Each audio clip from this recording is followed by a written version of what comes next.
Dios. Me encanta, mis amigos. Muchas gracias por estar presentes. Comenzamos. La idea de construir un templo no fue original de David. Todos sabemos que en Israel hubo un templo y que lo construyó Salomón. Y que David fue el que dijo que él quería que hubiese un templo para Dios. Y aquí tenemos nosotros que darnos cuenta de algo muy importante. Mis amigos, les va a encantar. Estoy seguro que les va a gustar. Señoras y señores, generalmente la gente no piensa en esto. Tal vez no les interese. A mí me gusta presentar lo más claro los pensamientos. Y por eso a veces se atrasa uno un poco investigando los temas.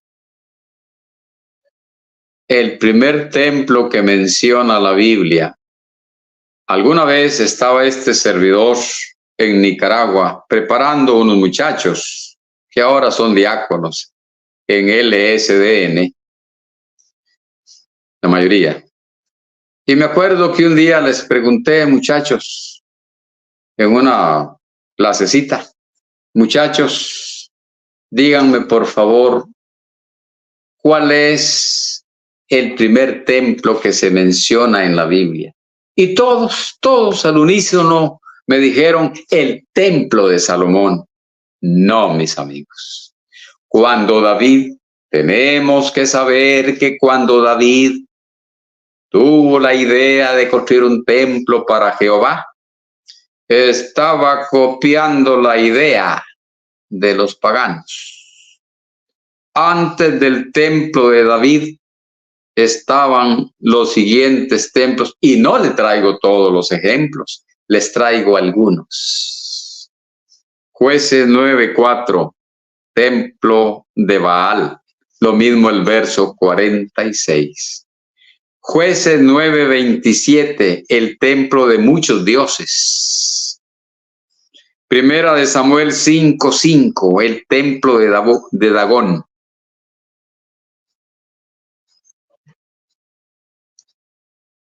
Primero de Samuel 31:9 y 10, el templo de Astarot. Esos templos y muchos más ya existían en aquel tiempo entre los paganos.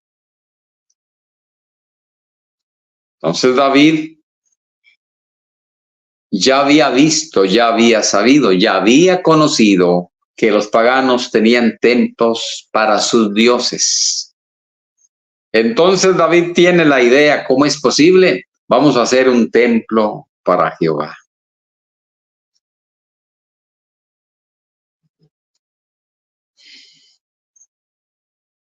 Primero de Crónicas 17, del 1 al 12.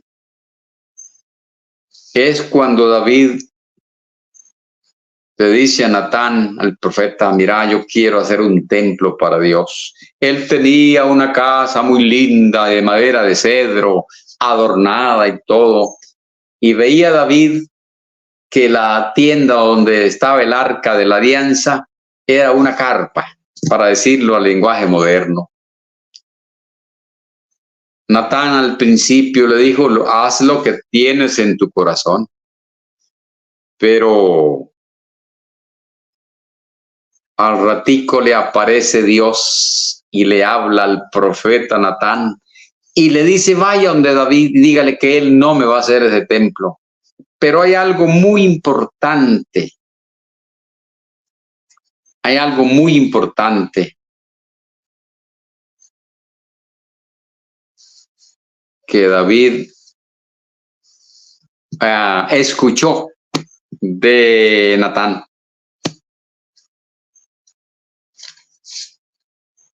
Vamos a leerlo en una carrerita, mis amigos, tratando de aprovechar el tiempo. Viene Natán. Estoy en Primera de Crónicas 17, del 5 en adelante. 4. Ve y di a David mi siervo, así ha dicho Jehová, tú no me edificarás casa en que habite. Usted no me la va a hacer. Pero el 5, porque no he habitado en casa alguna desde el día en que saqué a los hijos de Israel hasta hoy. Antes estuve de tienda en tienda, de tabernáculo en tabernáculo. Por donde quiera que anduve con todo Israel.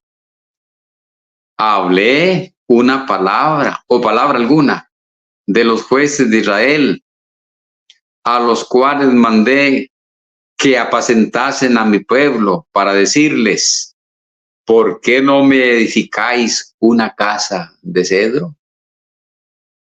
Fue una pregunta retórica. Son las preguntas que la respuesta ya se sabe. Le dice Dios al profeta, dígale a David que recuerde que conteste esta pregunta. ¿He pedido yo alguna vez un templo? Ah, caray. Interesante, mis amigos. Sabíamos nosotros, tenemos que saber nosotros que la idea de un tabernáculo, como lo leeremos después, sí fue de Dios. De un tabernáculo de lonas, de carpas, sencillo. Esa idea sí fue de Dios, después lo leemos. Pero la idea de un templo lujoso no provino de Dios. Él está preguntando, ¿he pedido yo que me hagan una casa de cedro? ¿He pedido alguna vez que me hagan un templo? Nunca. Dios no había pedido nunca que le hicieran un templo. Muy bien, pero ¿acepta Dios lo que David quería, hacerle un templo a él?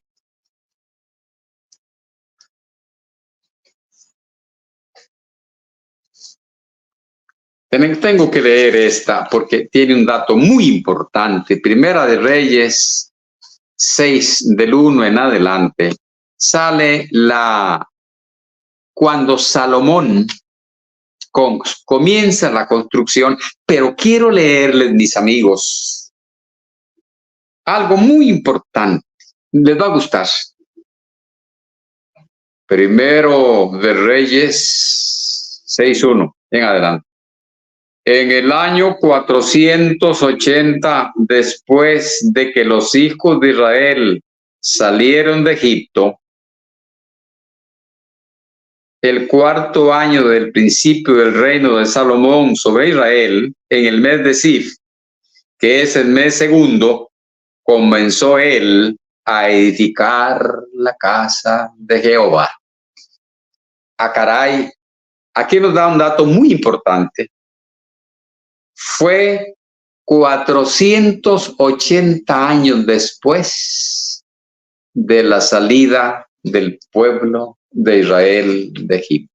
Muy bien, levanta Salomón el templo, y ese templo fue como en el año 950 antes de Cristo. Perduró. Primero fue saqueado por Sisac, un rey enemigo, y después, en el 587 antes de Cristo, Nabucodonosor, rey de Babilonia, lo destruyó y se llevó todas las riquezas del templo. A los 70 años regresa el pueblo de nuevo. Ya había otro rey en Babilonia, y con el apoyo de aquel rey llamado Ciro, reconstruyen el templo más o menos en el 500 antes de Cristo.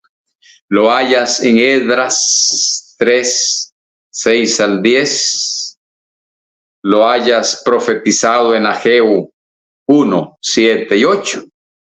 Y en Esdras 3, 12, que este servidor va a leer, porque me encantan esas curiosidades.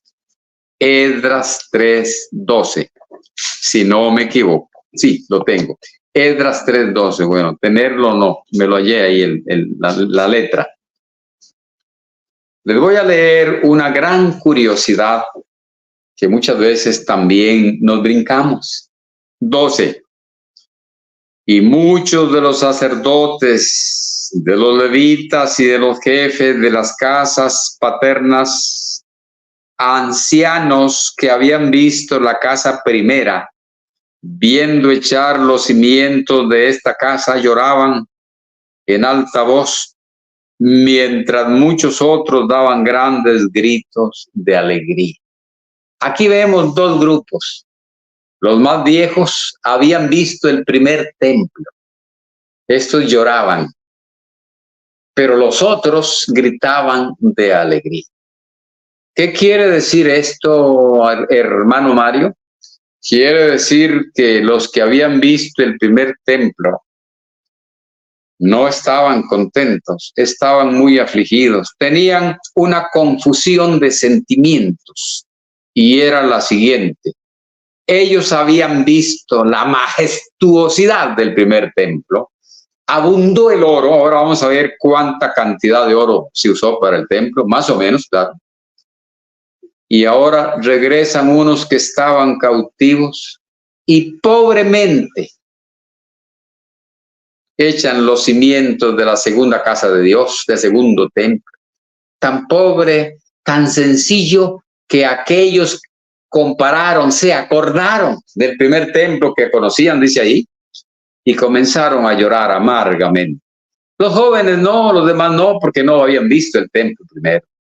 Ese dato, mis amigos, es un dato muy importante.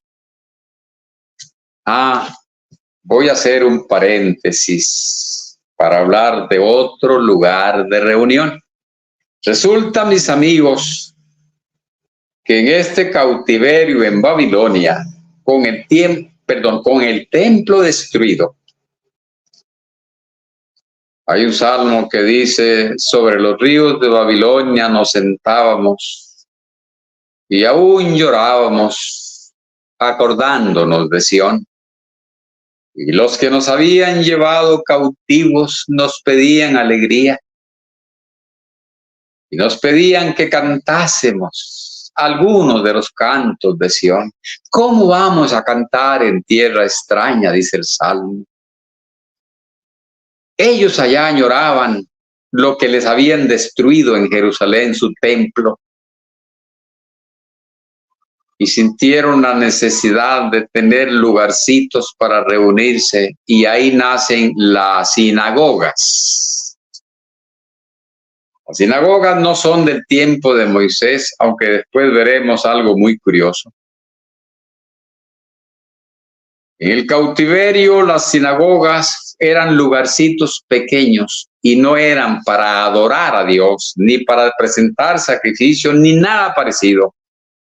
Era únicamente para estudiar la ley de Dios, las sagradas escrituras.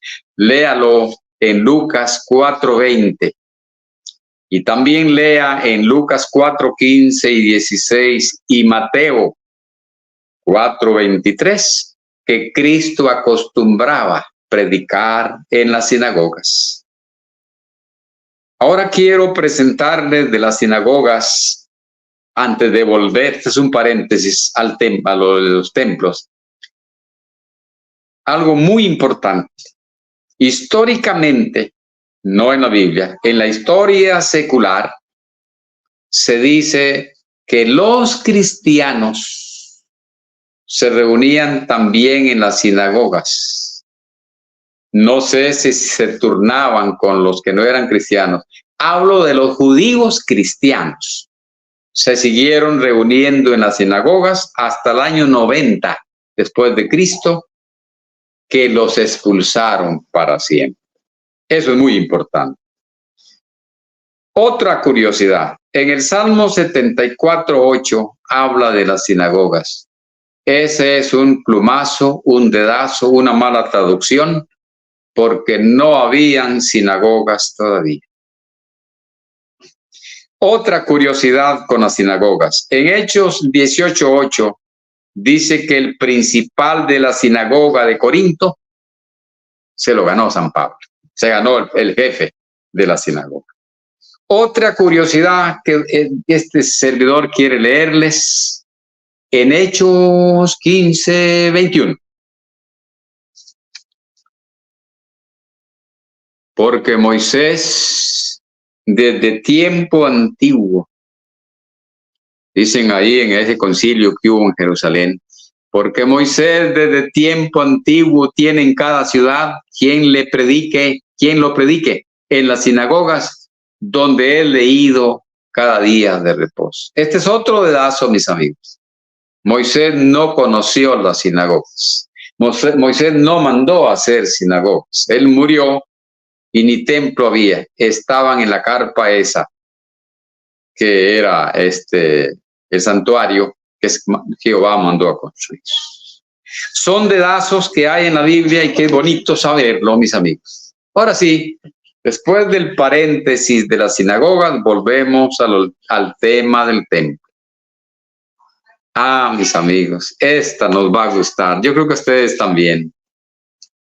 Ahora los que hacen templos para arriba y para abajo, y ya vamos a leer por qué los hacen. Sacan los textos y los retuercen como que están secando la ropa de la lavadora. Pero vamos a leer lo que sale en la Biblia. Marcos 11, 15 al 17. Marcos 11, 15 al 17. Vinieron pues a Jerusalén, y entrando Jesús en el templo, comenzó a echar fuera a los que vendían y compraban en el templo, y volcó las mesas de los cambistas y las sillas de los que vendían palomas, y no consentía que nadie atravesase por el templo llevando utensilio alguno.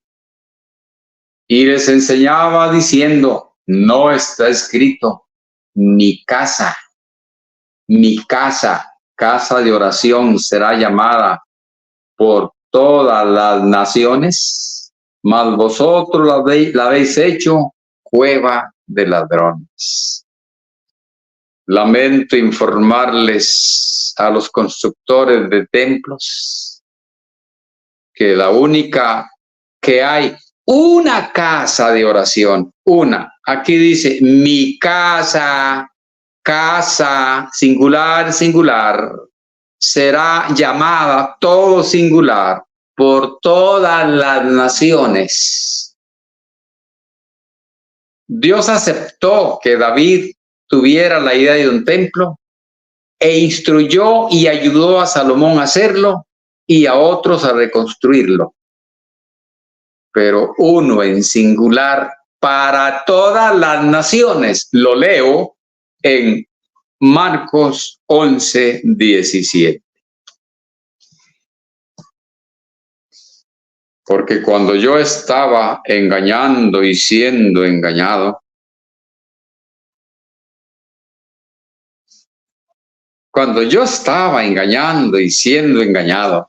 yo me acuerdo que yo leí este texto y yo le ponía al templo que hacía casa de oración, pero había una en una ciudad, otra en otra ciudad, ya van 2, otra en la tercera ciudad, ya van 3, otra en la cuarta ciudad, ya habían 4 casas de oración.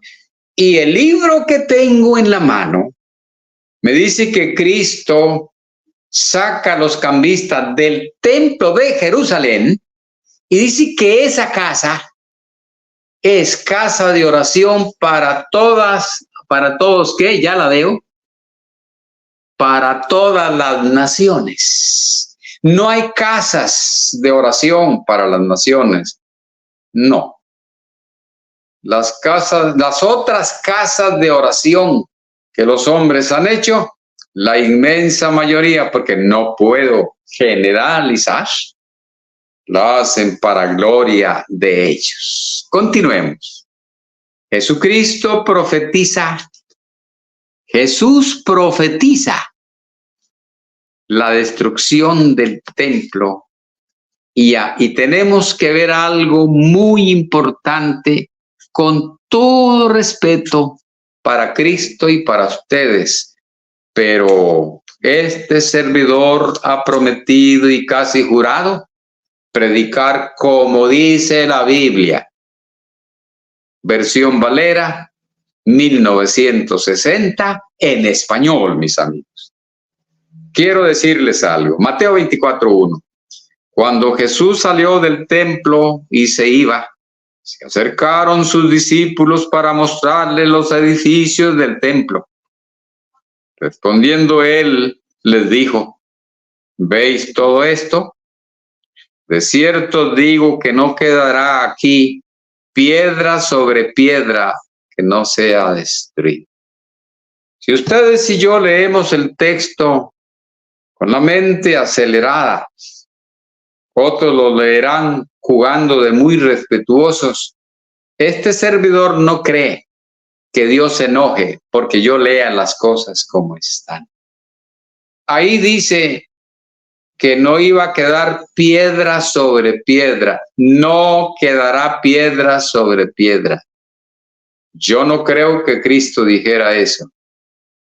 Acuérdense, los romanos fueron los que compilaron, conjuntaron, arreglaron, corrigieron, maquillaron, quitaron y pusieron de los escritos para que hoy tengamos el Nuevo Testamento de 27 libros.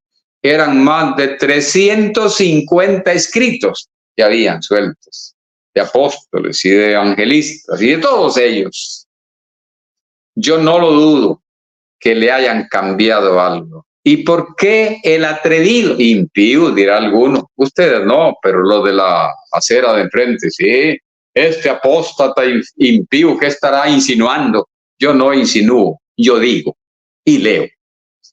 Bueno, esto que les voy a decir ahorita y asegurar no los voy a leer porque ustedes lo saben. Allí en Jerusalén hay unos muros que se llama el Muro de los Lamentos. ¿Y saben ustedes de qué está compuesto? Bueno, de piedra sobre piedra. Son los vestigios del templo. No fue cierto aquello que sale aquí como lo presenta Mateo o como nos llegó a nosotros, porque yo no estaba cuando eso, ni sé cuántas traducciones tiene. No es cierto como lo presenta aquí. No quedará piedra sobre piedra que no sea destruida. Sí quedó todo un muro. Ahí hay muchas piedras sobre piedras. No se cumplió a como nos lo dice la versión Valera.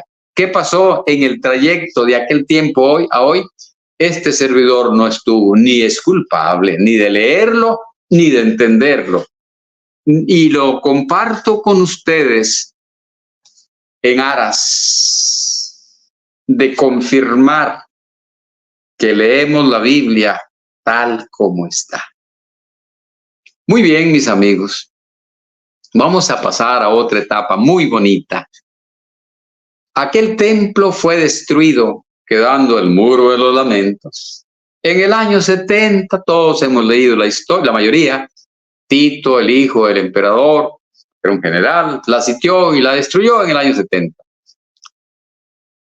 También la historia nos dice que en el año 133, toda Jerusalén fue destruida, toda la ciudad, y todo el pueblo de Israel fue llevado cautivo, y los romanos metieron ahí gente nueva, otra gente. Bueno, eso es historia. San Pablo está predicando y dice algo muy importante. Recordemos, mi casa de oración será llamada por todas las naciones.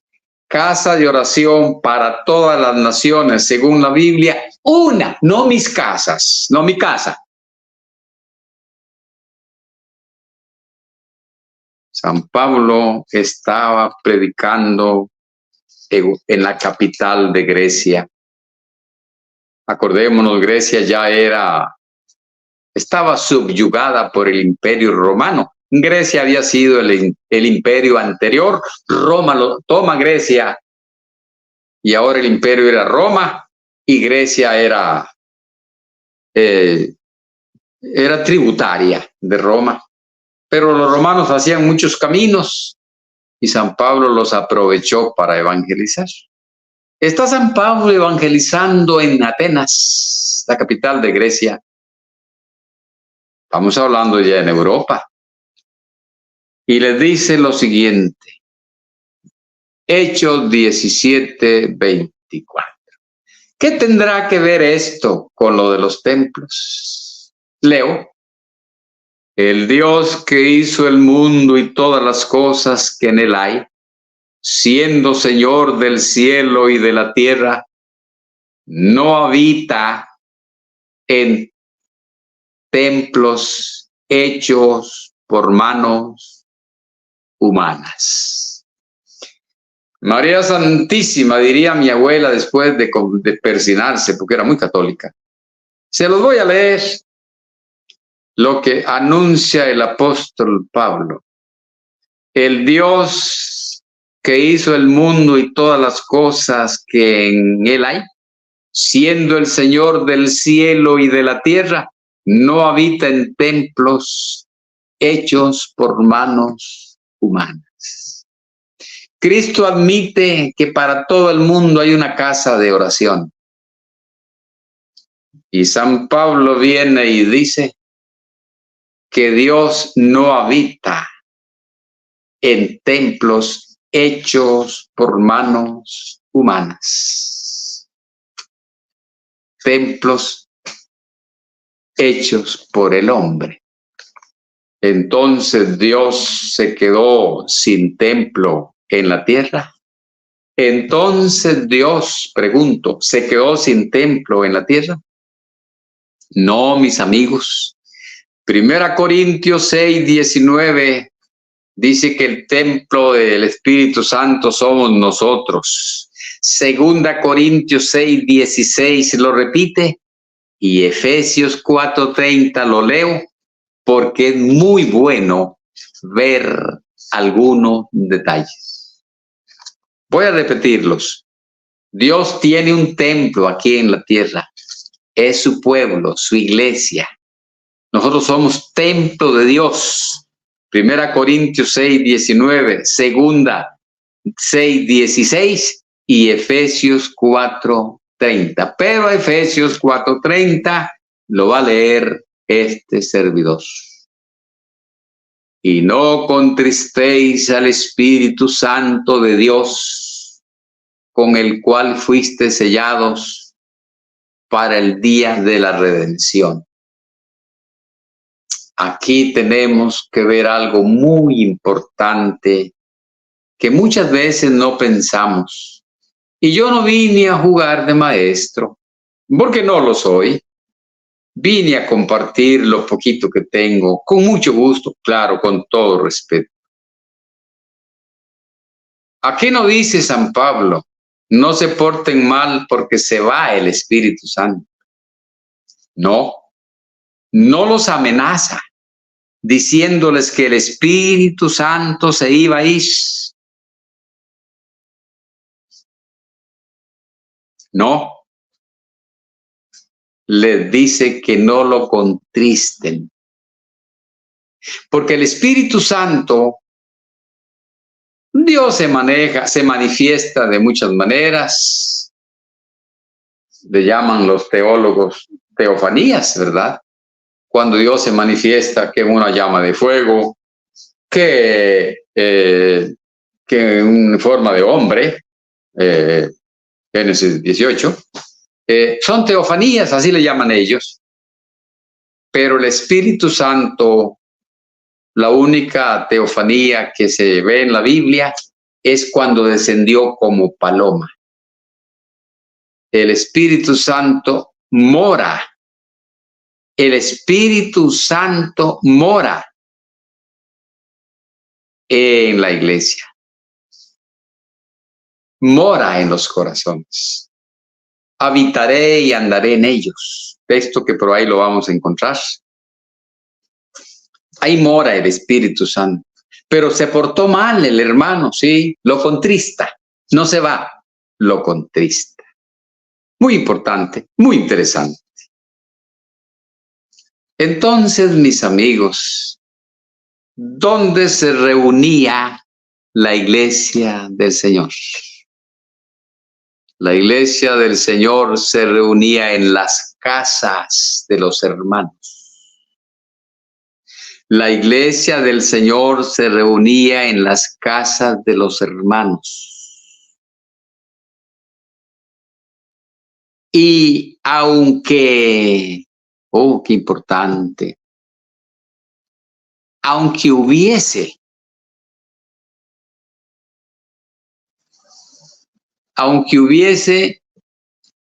paz, porque la gente dice, ah, claro que sí, la iglesia del Señor se reunía en las casas de los hermanos, perdón, por la persecución que tenían.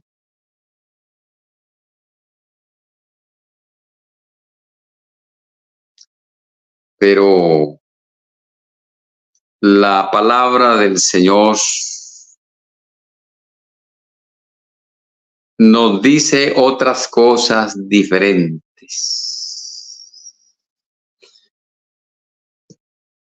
Vamos a leerlo en Hechos 9:31. Entonces las iglesias tenían paz por toda Judea. Entonces las iglesias tenían paz por toda Judea, Galilea y Samaria, y eran edificadas andando en el temor del Señor, y se acrecentaban fortalecidas por el Espíritu Santo. ¿Y por qué no hicieron un templo si tenían paz? Paz es paz. Tenían libertad para traer madera, para echar el cimiento, para hacer un templo, pero no lo hicieron, no pensaron en eso. Yo les doy la respuesta. Acabamos de citar a San Pablo en Atenas, diciéndole a los atenienses en el templo del Dios de ellos, el Dios no conocido, diciéndoles, Dios no habita en templos hechos por manos humanas. Y acabamos de leer a San Pablo también, que por su pluma nos dice San Pablo por su pluma, que el templo de Dios somos nosotros.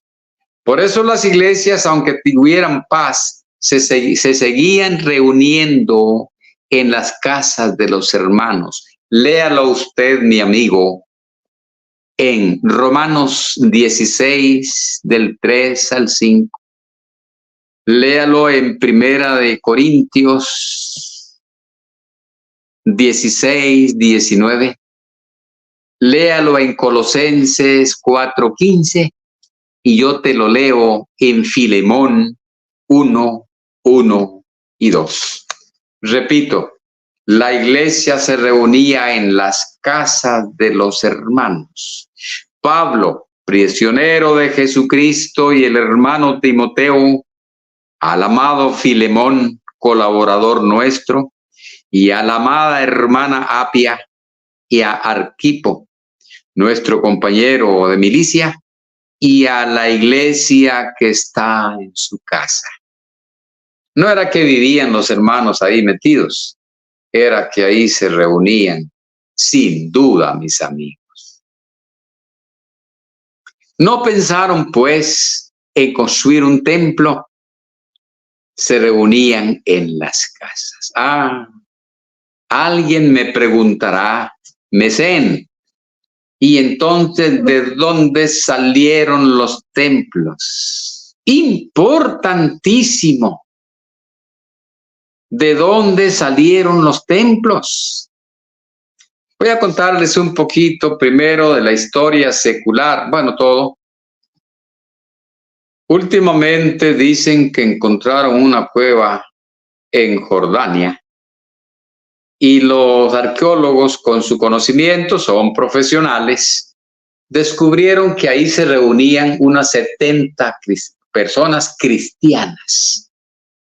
Y de alguna manera los religiosos dicen que fue el primer templo cristiano, pero voy a aclararles, no fue un templo, fue una cueva. El primer templo cristiano se lo regaló el emperador Constantino a la Iglesia Católica.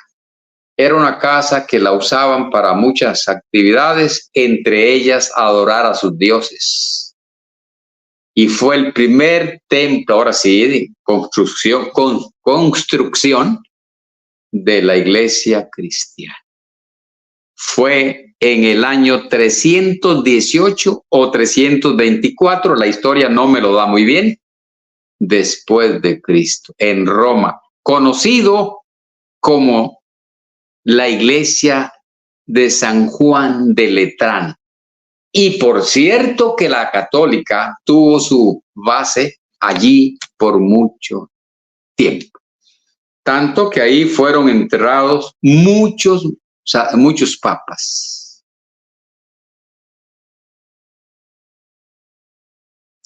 Pero ahora tenemos que entrar en la penúltima parte de nuestra plática, haciéndonos una pregunta. Entonces, ¿es correcto hoy construir templos? ¿Sí o no? De repente tenemos que hacernos unas 2 veces la pregunta. Pero para introducir el tema, yo quiero hacer una observación hermosa, bonita de la Biblia. ¿Recuerdan ustedes que David dice, bueno, no es bonito que yo esté en una casa lindísima, Crónicas 17, forrada en cedro y todo, y que la casa de Dios sea un poco de lonas ahí, una tienda? David quería algo mejor para Dios, pues los paganos tenían templos bonitos, porque ellos no para Dios. La idea está buena, pero también leímos que Dios nunca pidió un templo. Dios andaba de tienda en tienda, dice, y nunca pidió un templo. Pero hay algo muy importante que lo encontramos escrito y creo que lo puse para leerlo. Sí lo puse para leerlo. Éxodo 25 del 1 al 9 y 40. Oigamos a Dios. Jehová habló a Moisés diciendo, di a los hijos de Israel que tomen para mí ofrenda de todo varón que la diere de su voluntad de corazón tomaréis ofrenda. Aquí nos vamos a detener porque ahorita vamos a llegar cómo hacen los templos los falsos profetas y qué hacen con el pobre pueblo para darse el taco de tener lindos templos. Pero y ahorita llegamos. En el pueblo de Dios es de todo aquel que diere voluntariamente. Este tabernáculo, porque esto era para el tabernáculo, para la tienda donde andaban.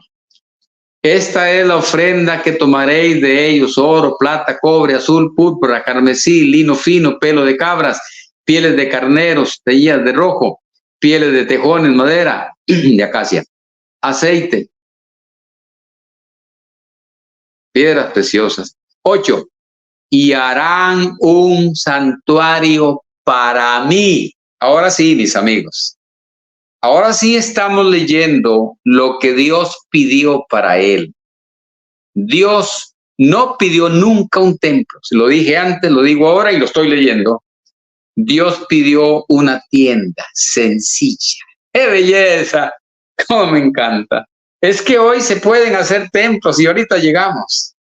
Pero vamos a ver cómo es la cosa. Dios sí pidió que se hiciera algo para él, para que el arca estuviera ahí, el lugar santo, el lugar santísimo. Sí, sí, claro, pero era una tienda.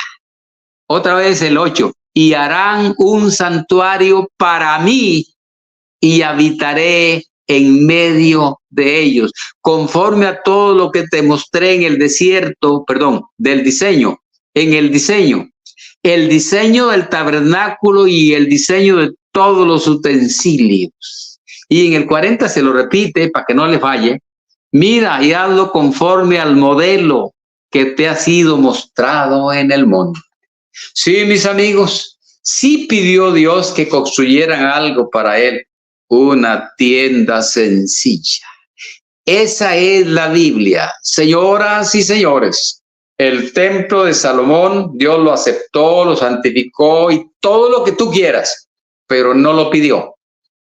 La tiendita, qué belleza, la tiendita sencilla, esa sí la pidió Dios.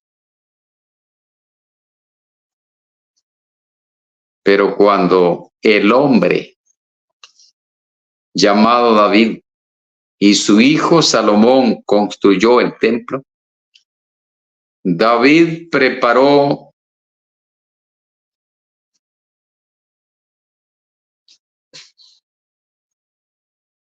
$170 toneladas de oro.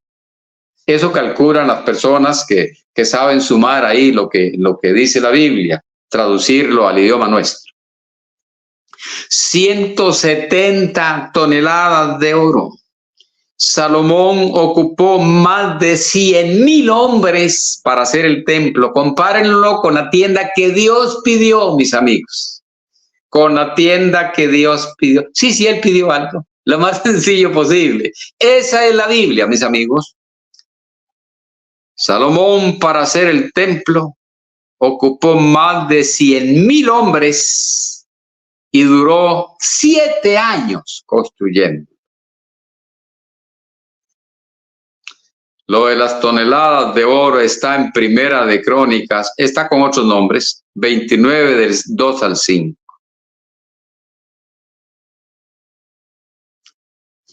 Primero de Reyes, capítulos 6 y 7, que no lo voy a leer porque está muy difícil, está muy largo.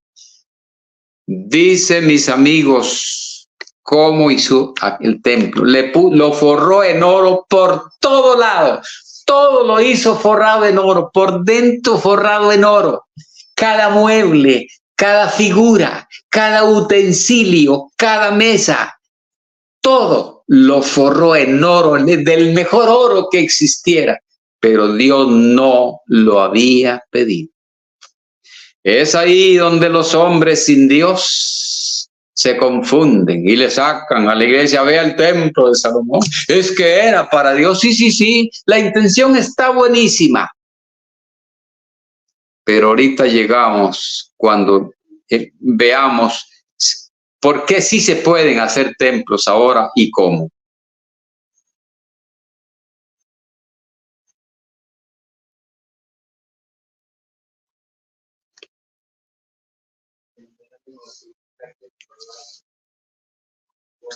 ¿Por qué entonces David preparó tanto y Salomón usó tanto oro y tantos materiales finísimos? Porque usó de todos los demás materiales carísimos, los mejores.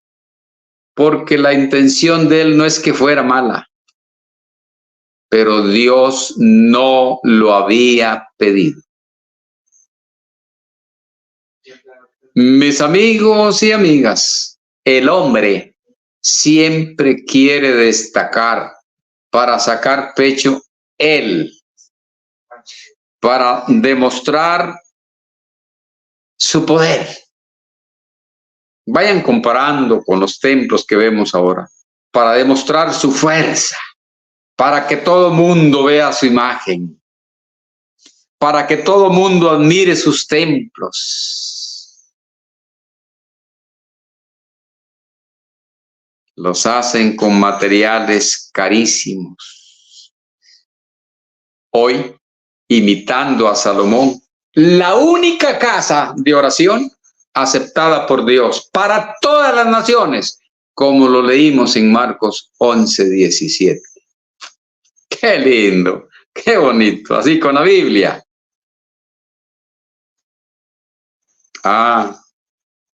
Pero los hombres de hoy ni entienden la Biblia, ni les interesa entenderla, ni respetarla.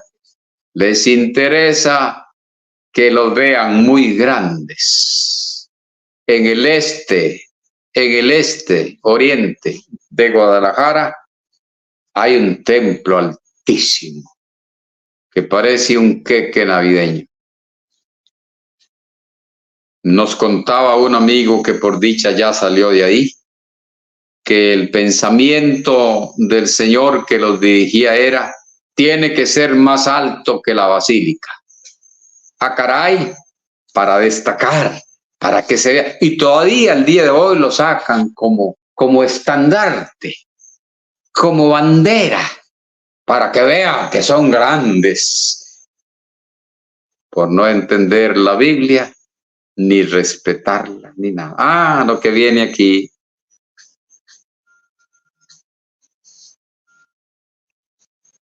Para construir esos templos de ahora, para fama de los líderes, esos templos los construyen con lágrimas, sudor y sangre, no de líderes. Los líderes no trabajan, son la gente más vaga que yo conozco, pero la gente más rica. Qué vergüenza, ajena, pero vergüenza. Ellos no trabajan.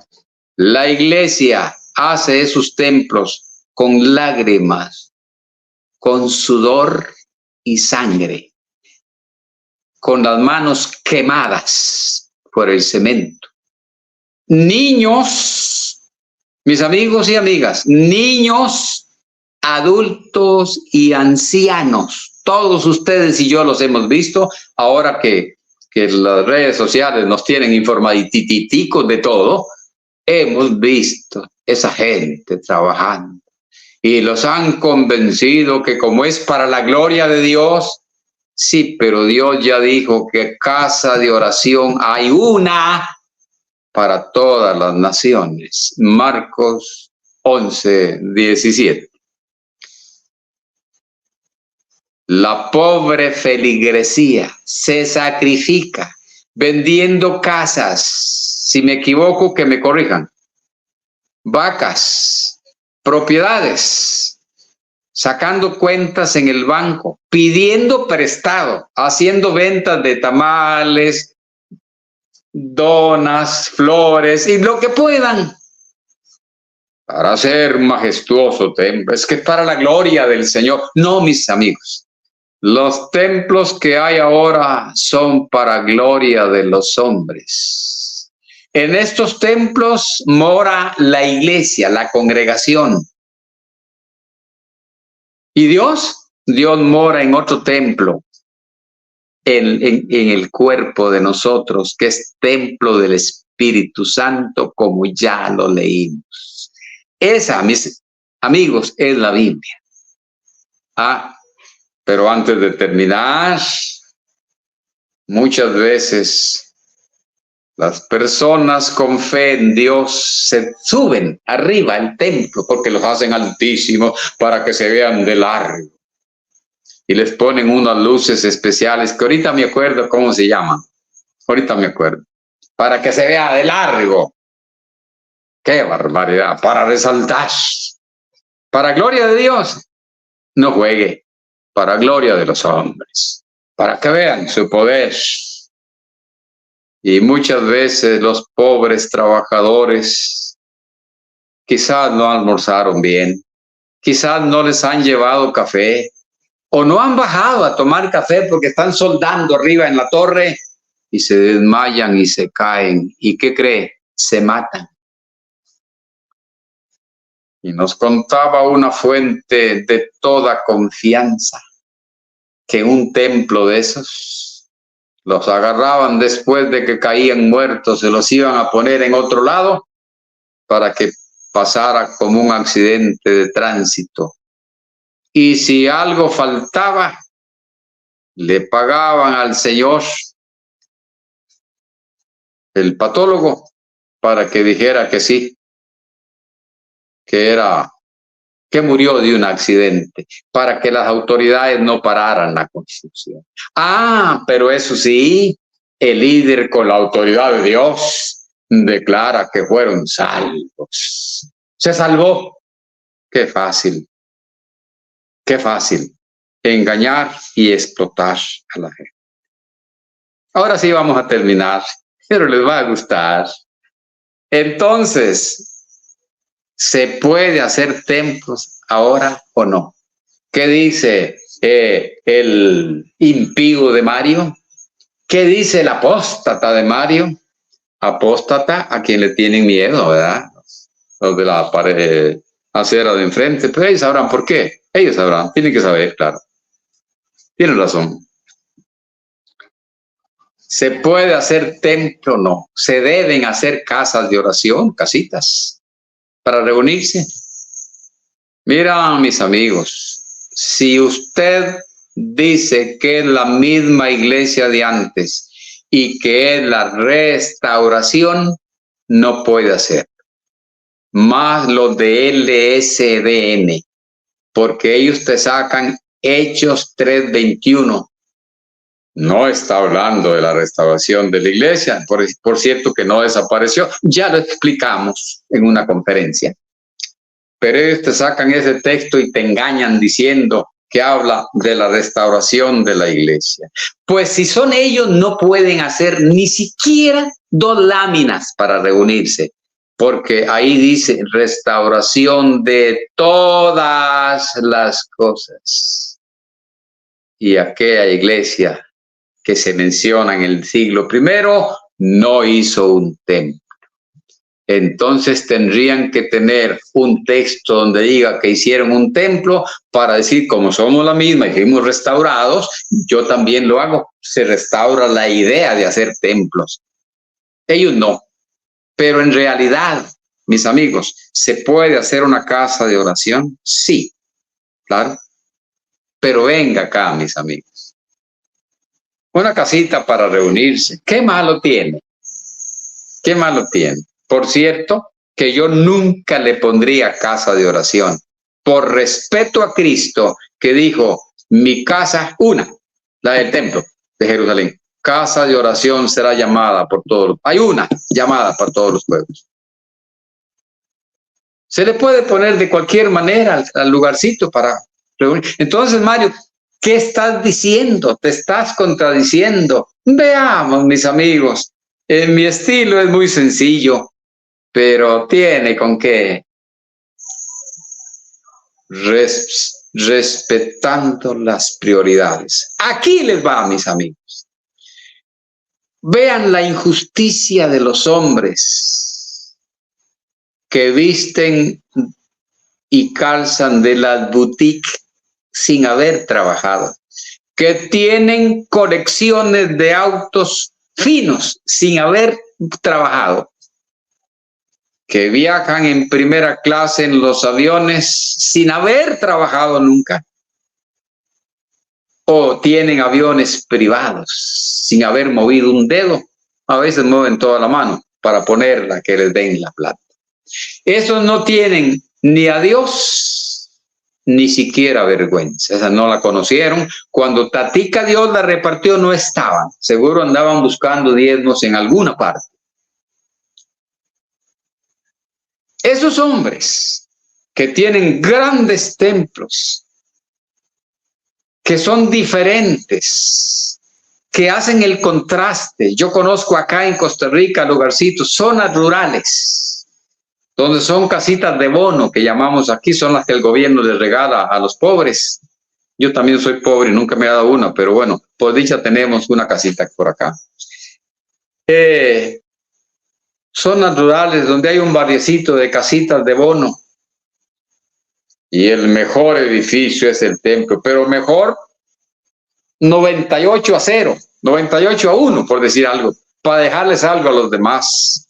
Templo majestuoso, por sus colores, por su piso, por sus paredes, por sus adornos, del trabajo que ya mencioné de la feligresía. Pero espérense que vamos a llegar. Aquí terminamos, tranquilos mis amigos, ya el tiempo está calculado, como que estoy cogiéndole el ritmo al tiempo, que dicho. Pero esas mismas congregaciones tienen ancianitos, parejas, él con 65, 70 años, la viejita con 60, comiendo un mes, pagando luz, agua y todos los servicios, si quieren ver tele, también cable, con una pensioncita de no más de $160, 84,000 colones de Costa Rica. Y muchas veces tienen la casita forrada en láminas de zinc o con cartones. Y muchas veces se goterea la casa y les caen goteras en la camita donde duermen. Y me conmuevo porque es verdad. Perdonen.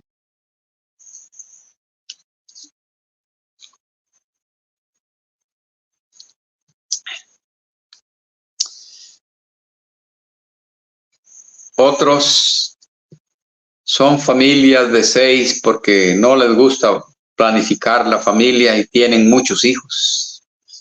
Y el marido, que está un poco joven, tiene un trabajito y se gana $600 por mes, más o menos el sueldo mínimo en Costa Rica. Hablemos de 700. Bueno, ya es un poco más. Pero este amigo tiene esposa y 5 hijos, 2 en el colegio, 1 en la escuela o 2. Y tiene que comer y vestir y él, sus hijos, y uniformes para la escuela, para el colegio, útiles, platica para que compren algo cuando están estudiando, con un sueldito de $700 por mucho. Y de ahí tienen que diezmar para el pastor que no trabaja, porque los pastores de LSDN no trabajan.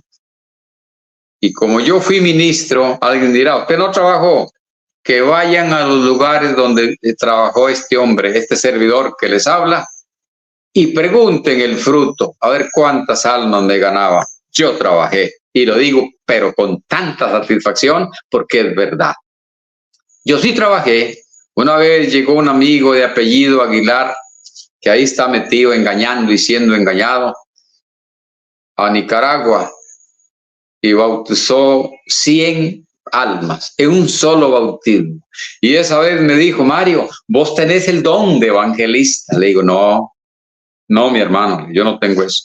Pero mire el montón de almas que te ganaste. Le digo, no, yo trabajo. Y se lo dije en la cara. Y sí lo hice al propio, porque es uno de los más vagos de ahí. Bueno, no, es que no hay cara en qué persignarse, decía mi tío. No trabajan. Hay que llevarles el diezmo, ofrenda, primicias, y ahora agarraron aquello de que cuando usted va al supermercado a comprar, tiene que llevarles pasticas dentales, espaguetis, jabón de baño y todo lo que pueda, y dejarle un diariecito a la casa pastoral, cada uno cuando pasa por allá. Todo esto tiene que hacerlo. Y esos hermanos muchas veces les cortan la luz, se les mete el agua a la casa y ni me diga de las ropas que visten. Les voy a aclarar algo, mis amigos. Si usted les pregunta a ellos, dicen que están muy contentos porque lo hacen para servir a Dios. Así los tienen de engañados. No, mis amigos. Yo no digo que no se haga un lugar para orar, Pero después de buscar la prioridad, cuando no haya una persona necesitada, oigan lo que les voy a decir. Juan 13, 34 y 35. Ahorita lo leo. Cuando no haya un necesitado en la iglesia, es prioridad. Yo les voy a leer en la Biblia la prioridad de la iglesia. Lógicamente que hay que evangelizar, pero estamos hablando de estas obras. Juan 13, 34 y 35. Un mandamiento nuevo os doy, que os améis unos a otros, como yo os he amado, que también os améis unos a otros. En esto conocerán todos que sois mis discípulos.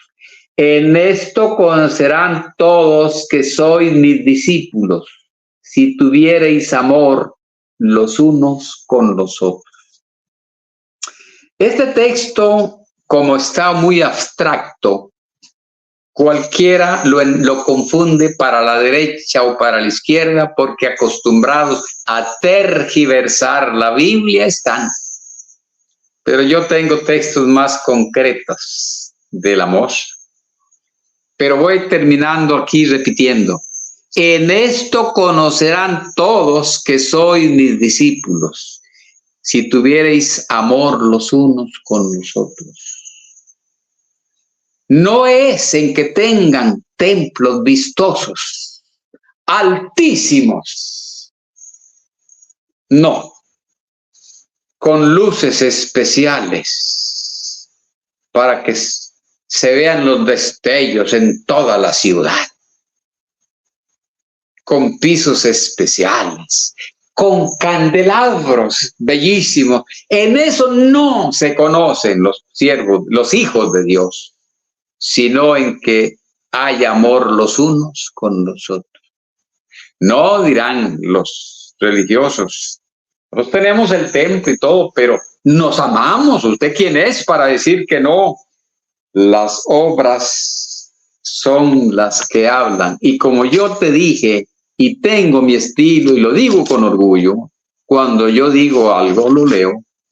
Yo te dije que tenía textos más concretos. Aquel fue un poco abstracto, cualquiera dice yo amo, ya está, y ahí se escuda. Yo te voy a leer en qué consiste el amor del que hablaba Cristo.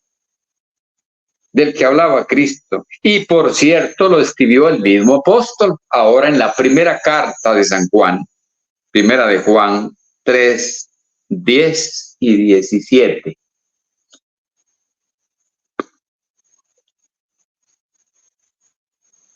En esto se manifiestan los hijos de Dios y los hijos del diablo. Perdonen, mis amigos, yo no lo escribí, lo leí y se lo estoy compartiendo. Aquí dice, yo no lo escribí. En esto se manifiestan los hijos de Dios y los hijos del diablo.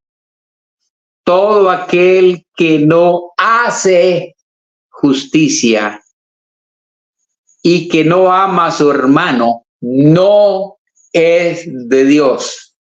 Yo no lo digo, mis amigos y amigas. Estoy leyendo que aunque tengas un templo forrado en oro y lo llames casa de oración, que no debe ser, porque casa de oración hay una para todos los pueblos, para todas las naciones. Tampoco digo que alguien se condena por llamarle casa de oración a una casita sencilla. Podrá ser un error, quizás, pero no es maldad si no lo hace por mal, lógico. Podrás tener templos que brillen día y noche, con el mejor sonido, con televisión, circuito cerrado y todas las cosas más lindas que hay. Pero vuelvo a repetir, en esto se manifiestan los hijos de Dios y los hijos del diablo. Perdón, yo no lo escribí. Todo aquel que no hace justicia y no ama a su hermano, no es de Dios. ¿Sí? Pero el templo si no es de Dios la persona, el templo es para él, para gloria de él. 17. Pero el que tiene bienes de este mundo, estoy leyendo cómo se ama al hermano. Pero el que tiene bienes de este mundo y ve a su hermano tener necesidad y cierra contra él su corazón, pregunta, ¿cómo mora el amor de Dios en él? 18. Hijitos míos, no amemos de palabra ni de lengua, sino de hecho y en verdad. Esa, mis amigos y amigas, es la Biblia. Pero leo el 8 para terminar comentándote. 4:8. Primero de Juan 4:8. El que no ama no ha conocido a Dios, porque Dios es amor. Podrás tener el mejor templo del mundo, el más alto, donde murieron muchas personas construyéndolo. Pero, señor o señora líder, estás engañando a la gente. Si no amas, no conoces a Dios. Dice el documento como que es única y suficiente regla de fe. Pero el que tiene bienes de este mundo y ve a su hermano tener necesidad, si una congregación atiende las necesidades, en vez de hacer grandes pasarelas, conozco a los líderes de LSDN que en cada iglesia grande tienen una casa apostólica, donde gastan miles solo en mantenimiento. Y a veces pasan 10, 20 años y no llega uno de ellos, y a veces nunca a dormir en esas casas, porque cuando llegan ahí pagan hoteles finos, porque les sobra la plata, pero también hay gente pobre, mal vestida, comprando ropita de la que yo compro, no me avergüenzo, de la tienda americana, porque hay prendas muy lindas y yo no soy tonto, mejor compro ahí más barato. Pues comprando ahí, pero yo lo hago porque lo prefiero. No soy millonario, pero no soy paupérrimo, por dicha y gracias a Dios. Pero hay gente que están obligadas a comprar ahí lo más barato para y dar mucho trabajo, dinero y todo lo que se pueda para hacer grandes templos. Eso es no conocer a Dios y ser, a ver, ¿de quién dice que es? Otra vez 3:10. En esto se manifiestan los hijos de Dios y los hijos del diablo. Aquí dice que si el amor no se manifiesta con hechos, y si yo tengo bienes, tendrán bienes estos señores que tienen grandes colecciones de carros, grandes propiedades, avión privado, tendrán bienes. Y habrá alguien que necesita. Yo soy testigo y todos ustedes que lo hay. Mis amigos y amigas, si una congregación